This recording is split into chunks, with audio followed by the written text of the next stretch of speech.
Hey there everyone, Steve the Amateur Historian here, coming to you from just east of downtown. I'm right along the Burnside Bridge here, so it's a little loud and a little bit messy right across this little, well, I guess this is part of the river. We're just kind of floating over it.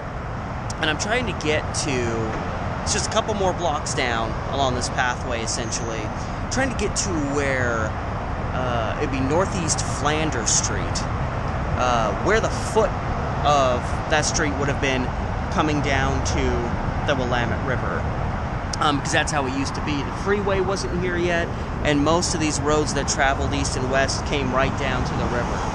So it's alphabetical order, so Burnside's here, the next block is C, which is Coos Street, D, Davis Street, E, Everett, and then F, Flanders. So it's right down here is where I want to be on a new episode of Historic Murders of Portland.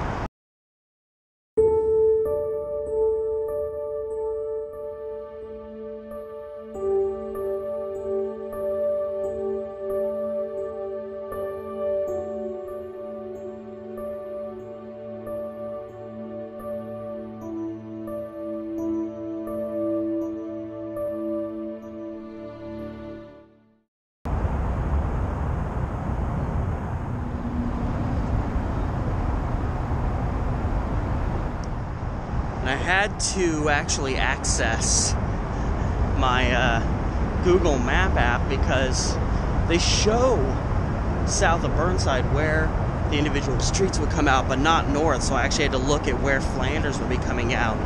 And it'd be right in this mess. This is where Interstate 84 and Interstate 5 meet. So there's just all this on-ramp, off-ramp chaos.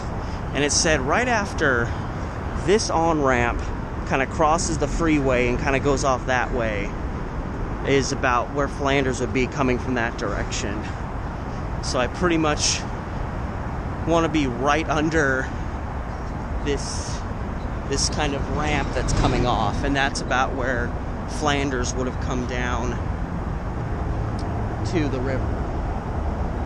So Flanders would have come from roughly that direction, so right about here, you know, it would have come down, become a ramp to the river, somewhere in the vicinity with where I'm at right now.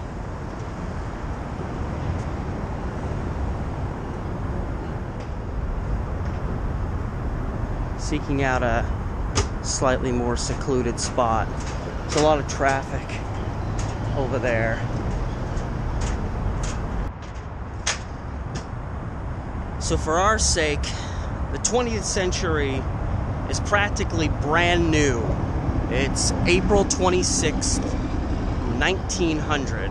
We're literally almost 5 months into the 20th century, and I have to be very careful where I'm walking here. And again, we're looking at the site of the foot of Northeast Flanders Street, which again would be pretty much right here. I'd almost line it up between these two arches, this little middle point here. This would have been, and you know, who knows, it was April, right now it's December. I don't know how high or low the water was at that time, so I don't know how far down the road would have gone, but right about here in this area, this mess of water, the body of a man was found down here. He had been obviously murdered. Like it was abundantly clear that his body had been disposed of and just ultimately was found, you know, kind of along the shoreline here where Flanders Street would have been. The man had been tied down. Obviously, the objective was to, you know, drown him to the bottom of the river so his body would, you know, sink to the bottom and no one would ever see him again. He'd been tied down with a 50-pound, it was like a brake for a train, which there's, you know, a bunch of train lines just north of here the steel bridge right behind me, there's trains that go down on the under part of it. So there's a lot of trains in the area, which kind of opens us up to theorizing where this victim may have been killed, how they were disposed of, where were they disposed of into the river. All we know for certain now is that his body was found in this area right behind me, tied down with a 50-foot brake off of a train that had been wrapped around him with wire so as to just adhere him to the brake, hopefully sink him to the bottom of the water. Now, 50-pound brake, that's pretty heavy. And the man was reportedly about 200 pounds. So I don't know, maybe it was a little hard for him to sink. There's the possibility that whoever was disposing of the body maybe was doing it in this area. And under whatever circumstances, they heard somebody coming, someone saw him, they may have been intending to be a lot more effective in their efforts to get rid of the body, but it may have turned into like somebody's coming, something's happening. They were at the foot of a street going into town. They weren't exactly out in the middle of nowhere. And they may have just kind of, pushed the body into the river and hoped for the best. And therefore, it may have not really floated very far. And if that's the case, the body could have been deposited in the river anywhere just along this area, but probably if it wasn't deposited right here, it was probably deposited a little further north, because that's where all the train yards and stuff are. And to this day, we don't know who this man was. The stories on him, on his body's discovery, the state that he was discovered in, the abundantly clear fact that he was murdered, since obviously somebody was trying to get rid of the body. We don't know who this man actually was to this day.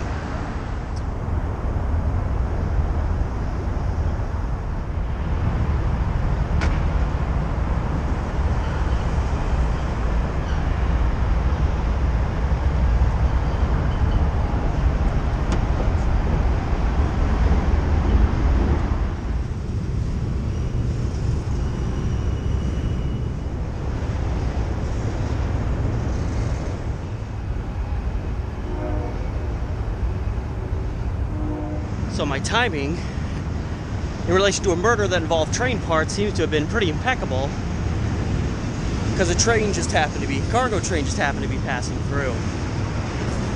And the question lingers and remains in terms of who did this, why. The murder victim was very mysterious, actually. The labels on his clothes had been removed. It was one of those things where, like, he didn't have obviously he didn't have any identification on him, or they would have found out who he was. But yeah, there was nothing, absolutely nothing to on the spot identify this gentleman. Nobody in town seemed to recognize him. They just found him way down there. And then the question of the fact that he was weighed down with a train brake, which, I know this is look at how big these things are. The wheels alone. They're huge, okay? You drop a train brake on pretty much any part of somebody's body, you're going to obliterate that part of their body. So the question is, whoever did this, how'd they gain access to a train brake? They literally would have had to have gone up to a train of some kind and removed it from a train car, which, you have to elevate probably the train car a little bit. I'm not a train expert, but, or this person had access to various parts for trains. I don't know, but it seems very interesting that whoever did this had access to such a massive piece to a train. And, with the body being found right over here, literally right over here, and again, here's train lines going through here. And right over here, right on the other side of all this, you see more train lines going through. They grow and they grow. There's more train cars there. And you go a little further down, you have the Albina train yards, which is massive, packed with trains. While that's a little far from here, because again, I kind of prescribe to the idea that whoever did this probably disposed of the body in the river not too far from where it was discovered. Because I feel like having something that big strapped to you, you're going to sink to the bottom or you're not. And if they tossed him, you know, off a bridge into the water, took him way out and disposed of him in the water, the body would have sank. And if it came back above the water, it probably would have been because the wire broke and his body was set free. So the fact that it was still, you know, it was at a point where it could be discovered right along the shoreline makes me think that it wasn't disposed of that far into the river. Which makes me think it was disposed into the river from a place pretty close to where the body was found. I don't really buy that it came from the Albina train yards, which are like almost a mile that way. It was probably more likely the part obtained, I would guess, was more likely in this area right over here. A stop train, some other structure here that had extra train parts. I really don't know what things were like back in 1900. This obviously would have looked considerably different, but there were still these train lines in here. So I think when those parts were attached to the dead body, it was fairly close to the body's discovery site, and therefore, you know, who knows where the murder itself occurred. We don't even know who the man is. We don't know who a suspect really could be, because we don't have a motive, because we don't know who the guy is. So God only knows where this individual was actually murdered at. We can just theorize about where he ended up. And I think he ended up down here by the river. Heavy piece of machinery was attached to him, and he was deposited somewhere along the shoreline and didn't get very far before he was discovered.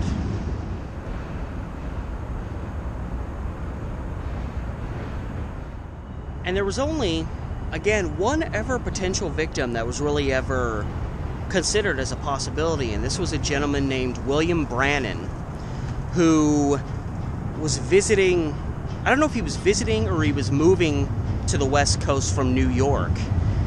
And some relatives, I think over in New York, became concerned about him. Maybe he wasn't contacting them and they thought maybe he had disappeared.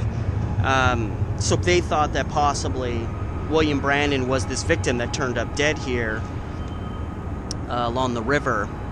And it's really confusing. This is you know, part of the drama you have to deal with old newspapers. You don't know what source is coming from what, because initially it was like the body discovered was William Brannan. It was said definitively that it was William Brannan. They identified him. No explanation for how they identified him as the victim, when apparently there was no identifying anything on his body.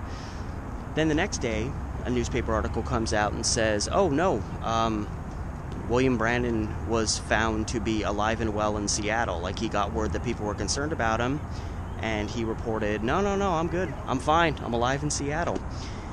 And then in the days to follow that, all of a sudden it starts getting reported again that the body was definitively William Brannan.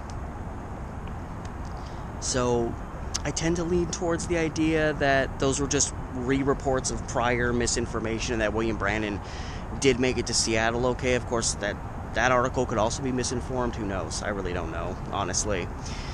There was no real resolution to it. But just based on that general information, I kind of have the feeling that William Brannan probably wasn't the victim, and that we're still left with a cold case that will likely never be solved in relation to this guy that just floated ashore with a train brake wrapped around him one day. I don't think we're ever gonna know who he was. In fact, it seems within like a week of the story getting reported, nobody was really talking about it anymore. Even the people in town didn't really seem to care about identifying who this person was.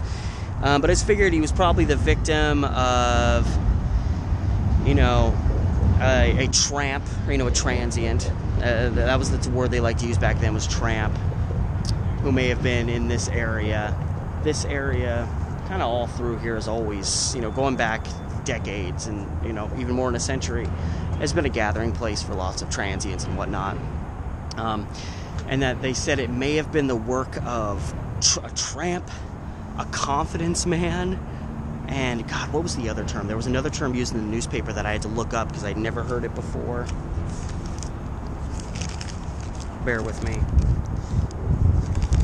Yes, here's what the newspaper said. They said that the perpetrator was believed to have been a tramp, a confidence man, or a footpad. I was like, what the hell is that?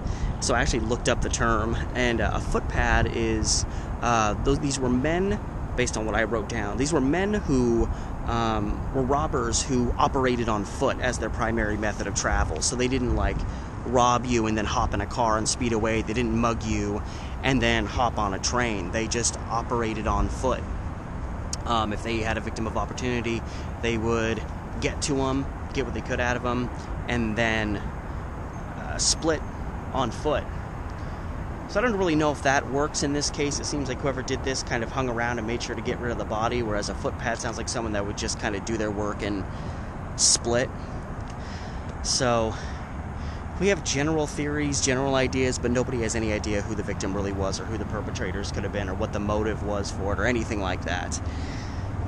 So it's going to linger forever as an unsolved murder. I mean, the case is already 120 years old practically, and pretty much doesn't seem like anybody's was reporting on it after the first week that it happened. But that is the story of the body of the man that washed ashore approximately where northeast Flanders would come down to the river. Maybe it was William Brannan, probably not. And that is the story of one of Portland's first murder cases of the 20th century, happening April 26, 1900. So as always, gang, remember to like, share, subscribe, hit up my Patreon. Don't be obtaining any train breaks because nothing good ever happens after that, apparently. And as always, from potentially near the site where the victim was strapped to a train brake and tossed in the water, near the murder site, which again is right over here, this has been Steve the Amateur Historian, and I'll see you next time.